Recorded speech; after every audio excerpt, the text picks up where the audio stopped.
Hello friends, welcome है आप सभी का आपके अपने यूट्यूब चैनल ऑनलाइन 247 में। वर्ग 3 की तैयारी के लिए जो ये पर्यावरण का वीडियो जारी किया जा रहा है, इसमें टॉप 30 क्वेश्चन पर चर्चा करनी है। बहुत ही इंपॉर्टेंट फैक्ट्स के साथ सभी क्वेश्चंस पर डिस्कस करेंगे। चैनल पे पहली बार विजिट कर रहे हैं तो सब्सक्राइब कीजिएगा और वीडियो को कंप्लीट देखिएगा। अगर नोट्स प्रिपेयर कर रहे हैं तो पहली बार में वीडियो को कंप्लीट देखिए और दूसरी बार में नोट्स प्रिपेयर कीजिएगा। देखिए, पहला क्वेश्चन आपकी स्क्रीन पर है, पर्यावरण संरक्षण अधिनियम किस वर्ष पारित हुआ था। और ये क्वेश्चन सिर्फ यहीं तक सीमित नहीं है, बल्कि इससे जुड़ी हुई जितनी भी इंपॉर्टेंट जानकारी है उन सब पर भी डिस्कस करना है। पर्यावरण संरक्षण अधिनियम की बात आती है तो हमेशा एक डेट याद रखनी है। डेट नहीं बल्कि आपको सन याद रखना है, डेट हम आगे बताएंगे। 1986 पर्यावरण संरक्षण अधिनियम 1986 में पारित हुआ था। अब बात पर्यावरण संरक्षण अधिनियम की है तो ये समझिए कि इस अधिनियम में 26 धाराएं हैं। कितनी धाराएं? 26 धाराएं। और कितने अध्याय में इन धाराओं को बांटा गया है? टोटल 4 अध्याय में। तो 26 धाराएं हैं जिन्हें 4 अध्याय में बांटा गया है। और ये पर्यावरण संरक्षण अधिनियम जो है ना, 19 नवंबर 1986 से पूरे देश में लागू हुआ। तो 19 नवंबर 1986 ये तिथि याद रखिएगा। अब देखिए, बात अगर अधिनियम की आती है तो पर्यावरण में और भी बहुत सारे अधिनियम आते हैं, उन पर भी डिस्कस करते हैं। बात करें अगर जल प्रदूषण निवारण एवं नियंत्रण अधिनियम 1974 एवं 77 की, तो देखिए 26 मार्च 1974 से पूरे देश में लागू हुआ था। 26 मार्च 1974 से जल प्रदूषण निवारण एवं नियंत्रण अधिनियम 1974 लागू हुआ था। वायु प्रदूषण नियंत्रण अधिनियम की बात आती है अगर, तो वायु प्रदूषण नियंत्रण अधिनियम 1981, यह अधिनियम कब पारित हुआ था? 1981 में। 29 मार्च 1981 को पारित हुआ और 16 मई 1981 से पूरे देश में लागू हुआ। कौन सा अधिनियम? वायु प्रदूषण नियंत्रण अधिनियम। अब देखिए, 29 मार्च की बात आ गई। 29 मार्च 1981 को पारित हुआ, 16 मई 1981 से पूरे देश में लागू हुआ। और 1987 ये सन याद रखिएगा, इस अधिनियम में शोर प्रदूषण को भी शामिल कर लिया गया। मतलब वाहनों से जो धुआं निकलता है उतना बस नहीं, बल्कि वाहनों से जो आवाज निकलती है, मोटर गाड़ियों से जो आवाज निकलती है, उससे शोर प्रदूषण होता है। तो 1987 से वायु प्रदूषण नियंत्रण अधिनियम में शोर प्रदूषण को भी शामिल कर लिया गया। बात आती है अगर वन्य जीव संरक्षण अधिनियम की। वन्य जीव संरक्षण अधिनियम तो ये कब पारित हुआ था? कौन सा सन इससे रिलेटेड है? 1972, 1972। वन संरक्षण अधिनियम की बात आ जाए तो आपको याद रखना है 1980। अब जैव विविधता संरक्षण अधिनियम की बात आ जाए तो 2002 आपको याद रखना है। अब देखिए, जैव विविधता के क्षेत्र में, बायोडाइवर्सिटी के क्षेत्र में भारत कौन से स्थान पर है? 12 में। मतलब 12th रैंक है भारत की पूरे विश्व में। राष्ट्रीय जल नीति की बात आ जाए तो 2002 आपको याद रखना है। 1 अप्रैल 2000 को पारित हुई थी। ठीक है, राष्ट्रीय जल नीति। अब इसके बाद राष्ट्रीय पर्यावरण नीति की बात आ जाए तो राष्ट्रीय पर्यावरण नीति 2004। इसके बाद वन अधिकार अधिनियम की बात आ जाए, वन अधिकार अधिनियम की तो अभी डिटेल चर्चा करेंगे हम अगले किसी वीडियो में। तो 2006 आपको याद रखना है, वन अधिकार अधिनियम 2006। इसमें बहुत सारी चीजें कही गई हैं और जो आपके एग्जाम में आने के पूरे चांसेस हैं। पारित कब हुआ था ये वन अधिकार अधिनियम? 18 दिसंबर 2006 को। तो ये सारी चीजें रही इससे रिलेटेड।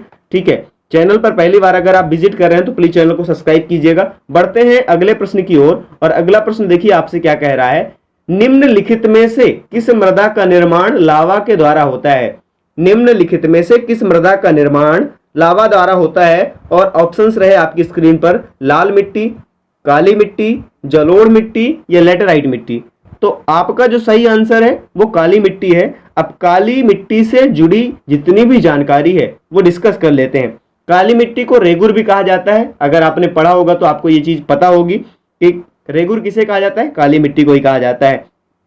काली मिट्टी में जो होता है नाइट्रोजन और पोटास की कमी होती है। नाइट्रोजन और पोटास की कमी होती है। और ये काली मिट्टी का रंग जो काला होता है वो किसकी वजह से होता है? ये अच्छा क्वेश्चन बन सकता है। तो टिटेनीफेरस मैग्नेटाइट, टिटेनीफेरस मैग्नेटाइट एवं जीवांश की कमी के कारण, जीवांश की कमी के कारण जो होता है वो क्या होता है? मिट्टी का काला रंग होता है। आगे बात करें अंतरराष्ट्रीय स्तर पर, ये काली मिट्टी जो है अंतरराष्ट्रीय स्तर पर इसे क्या बोला जाता है? इंटरनेशनल लेवल पर इसे क्या कहा जाता है? चेरनोजम। याद रखिएगा, लिख लीजिएगा, चेरनोजम कहा जाता है। काली मिट्टी की बात करें अगर तो इसकी जल को धारण करने की क्षमता जो होती है सर्वाधिक होती है। और काली मिट्टी में होता क्या है? पहले जब भीग जाती है और भीगने के बाद जब सूखती है तो इसमें दरारें पड़ जाती है, और दरारें पड़ जाती हैं इसलिए इसे क्या कहा जाता है, स्वतः जुताई वाली मिट्टी। मतलब अपने आप इसमें जुताई करनी नहीं पड़ती, ये बल्कि अपने आप फट जाती है बीच से, दरारें पड़ जाती है, और इसे कहा जाता है स्वतः जुताई वाली मिट्टी। प्रश्न क्रमांक 3 कहा जाता है, निम्नलिखित में से कौन सी प्राकृतिक वनस्पति मरुस्थलीय प्रदेशों में पाई जाती है? निम्नलिखित में से कौन सी प्राकृतिक वनस्पति मरुस्थलीय मतलब जहां पे पानी की कमी है, तो उन प्रदेशों में पाई जाती है? आपके ऑप्शंस हैं महोगनी, कैक्टस, फर और चंदन। तो इसका जो सही आंसर है वो है कैक्टस। और राजस्थान वगैरह में आप देखते हैं कि यहाँ जो मरुस्थलीय क्षेत्र है वहां पे कैक्टस यानी कैक्टस का इमेज आपको जो स्क्रीन पर दिखाई दे रहा है यही है कैक्टस, और ये मरुस्थलीय प्रदेशों में ये वनस्पति पाई जाती है। आगे बढ़ते हैं यहां से प्रश्न क्रमांक 4 की ओर। बात करें क्वेश्चन नंबर 4 की, तो क्या कहा गया है कि टाइटन किस ग्रह का प्राकृतिक उपग्रह है? आपके ऑप्शंस हैं वरुण, बुध, शनि और शुक्र। तो इसका जो सही आंसर है वो शनि। टाइटन जो है शनि का प्राकृतिक उपग्रह कह दें या चंद्रमा कह दें, ठीक है। चंद्रमा आप ये ना समझ के रखिएगा पृथ्वी का जो प्राकृतिक उपग्रह है तो उसे चंद्रमा कहा जाता है, इसी तरह से टाइटन को शनि का चंद्रमा कहा जाता है। यानी टाइटन जो है प्राकृतिक उपग्रह है शनि ग्रह का, और इसे शनि का सबसे बड़ा चंद्रमा कहा जाता है।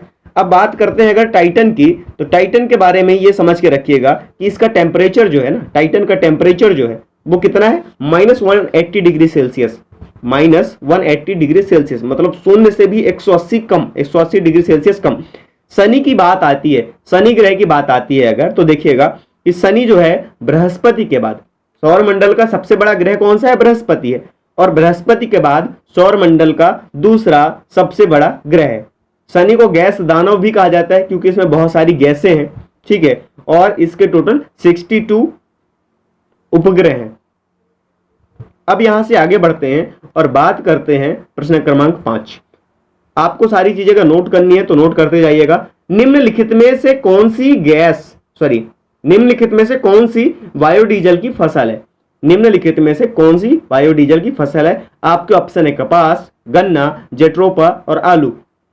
आपको पता होगा जेट्रोपा यानी जिसे रतन जोत भी कहा जाता है, तो ये बायोडीजल की फसल है। अब इसके बारे में समझ लीजिए, 1.05 किलोग्राम जेट्रोपा तेल से 1 किलोग्राम बायोडीजल तैयार होता है। तो ये चीज भी आपको याद रखना है। और इसके बीजों में, जेट्रोपा के बीजों में तेल की मात्रा सर्वाधिक होती है, और ये मात्रा जो होती है 37%, मतलब 37% के लगभग होती है।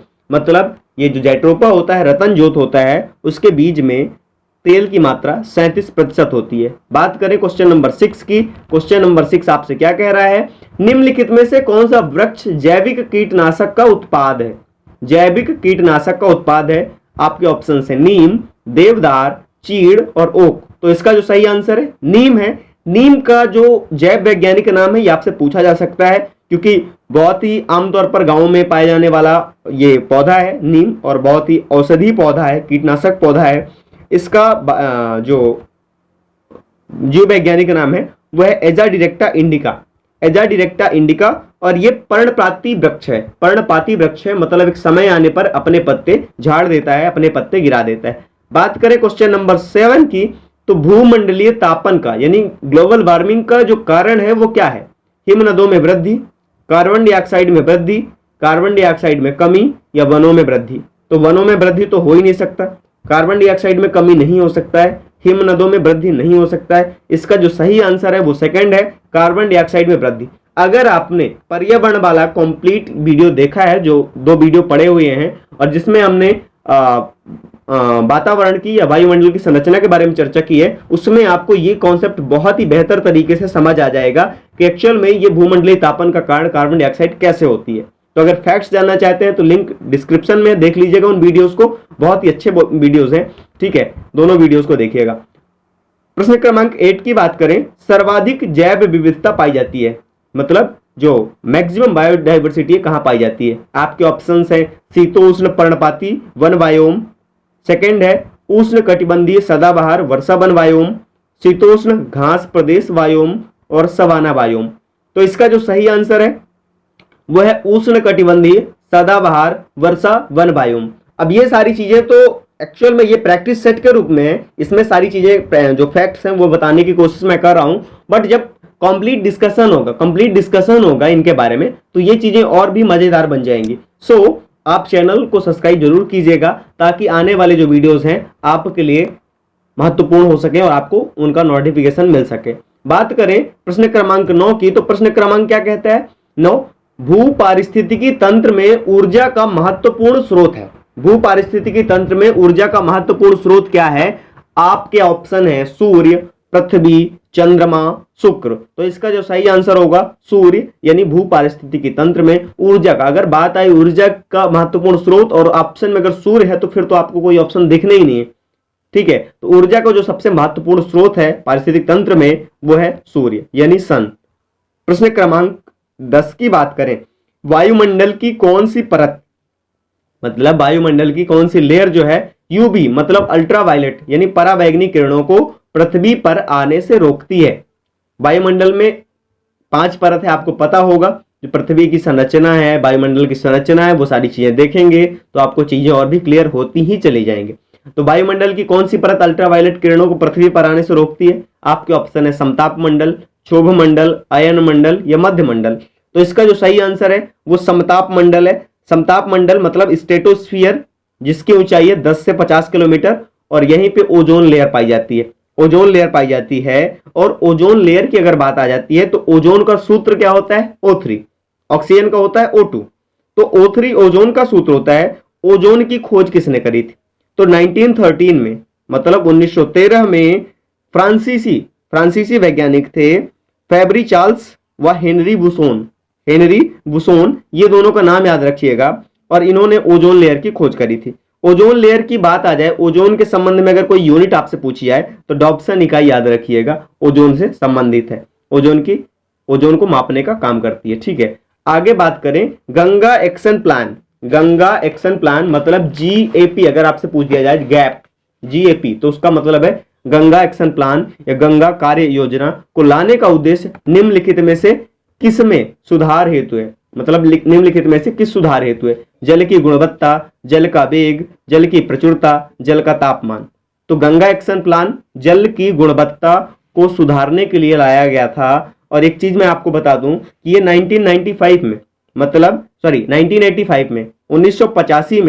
1985 में इसे स्टार्ट किया गया था। किसके द्वारा? तत्कालीन प्रधानमंत्री राजीव गांधी के द्वारा। और बाद में जब ये योजना कारगर साबित नहीं हुई, लगभग इसमें 905 करोड़ रुपए खर्च हुए थे, 905 करोड़ रुपए के लगभग खर्च हुए थे। और उसके बाद जब वांछित परिणाम नहीं मिल पाया तो इसे 31 मार्च 2002 को बंद कर दिया गया था।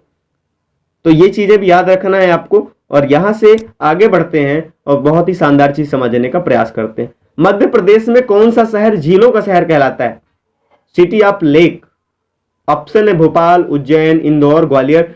मैक्सिमम लोगों को पता होगा कि भोपाल जो है मध्य प्रदेश की कैपिटल, मध्य प्रदेश की राजधानी, वो झीलों का शहर कहलाता है, ठीक है। आगे बढ़ते हैं, यहाँ पे कुछ और चीज डिस्कस करने लायक नहीं है। प्रश्न क्रमांक 13 की बात करते हैं। एक शिक्षक है, उसकी सबसे बहुमूल्य निधि है, शिक्षक की सबसे बहुमूल्य निधि क्या होती है? ठीक है, उसकी जो सबसे बड़ी पूंजी होती है, सेवा या फिर वेतन या फिर गर्व या फिर छात्रों का विश्वास।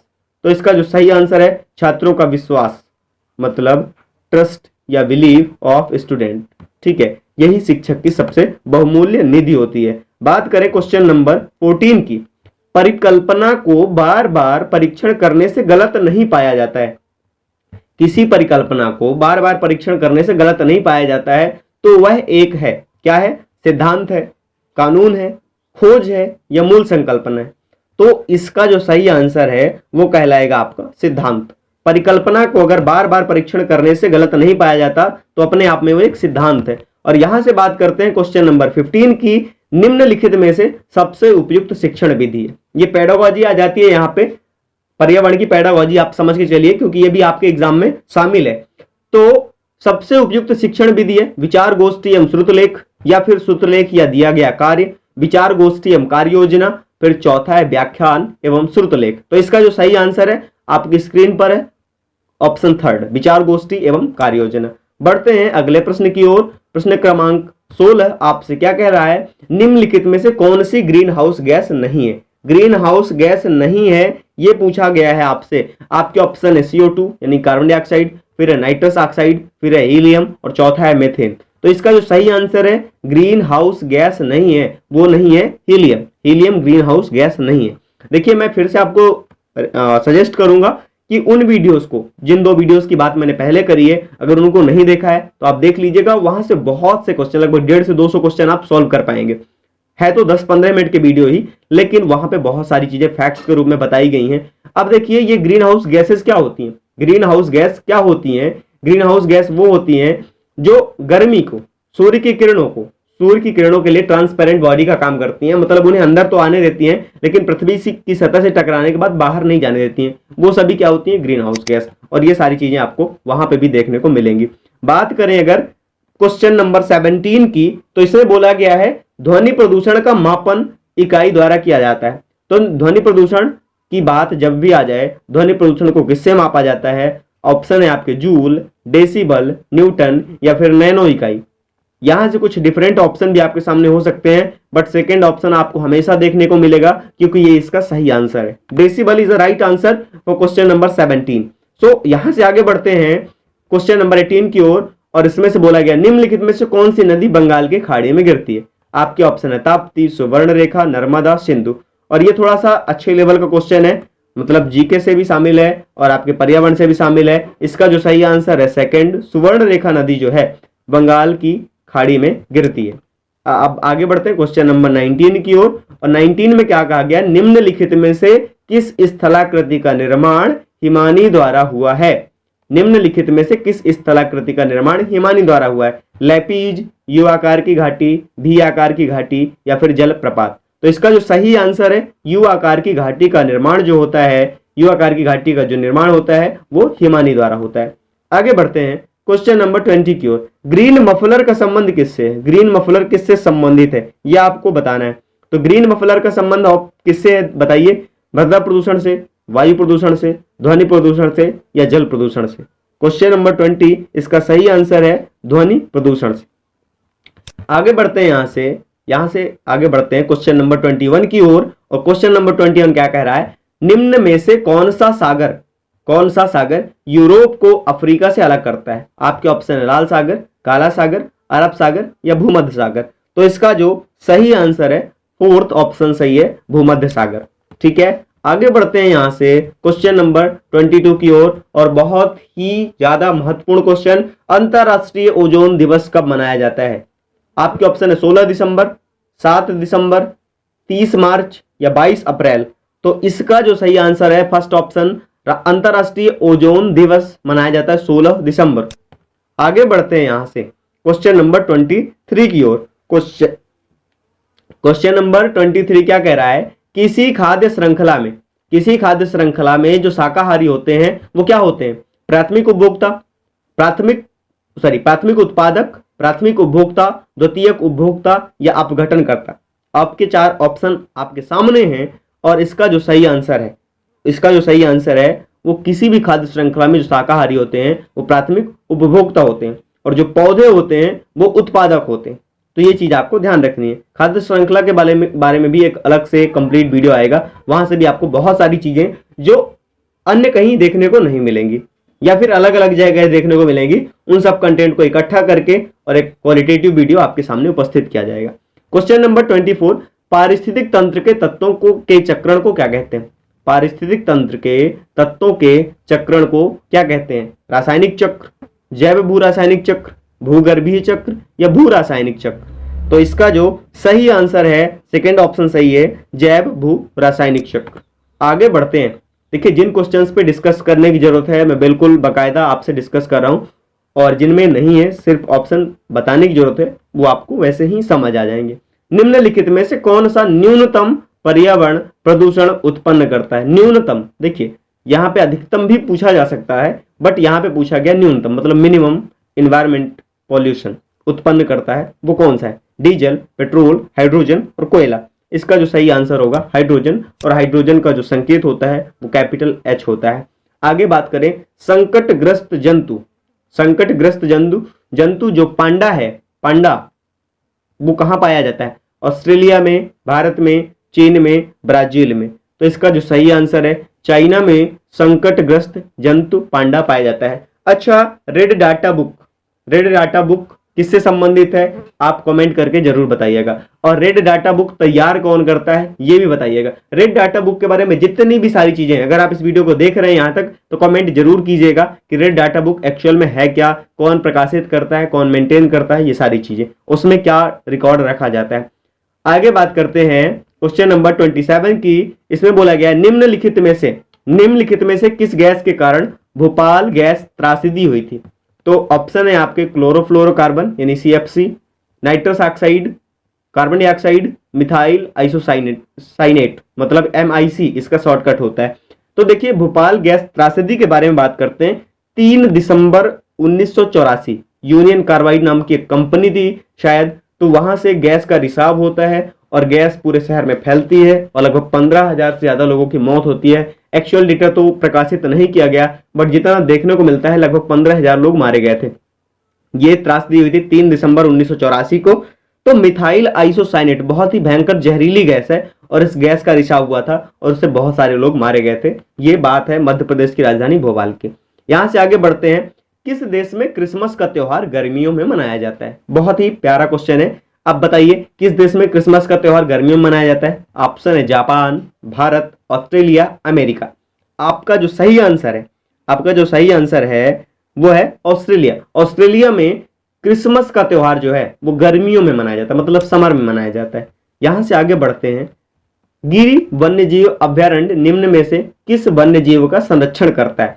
गिरि वन्यजीव अभयारण्य निम्न में से किस वन्यजीव का संरक्षण करता है। ऑप्शन है हाथी का, सांप का, पांडा का या फिर शेर का। तो इसका जो सही आंसर है 4th ऑप्शन सही है, शेर का। गिरि वन्यजीव अभयारण्य एक्चुअल में इसके बारे में जान लीजिए। ये कहां स्थित है, भारत के कौन से राज्य में स्थित है, गुजरात में।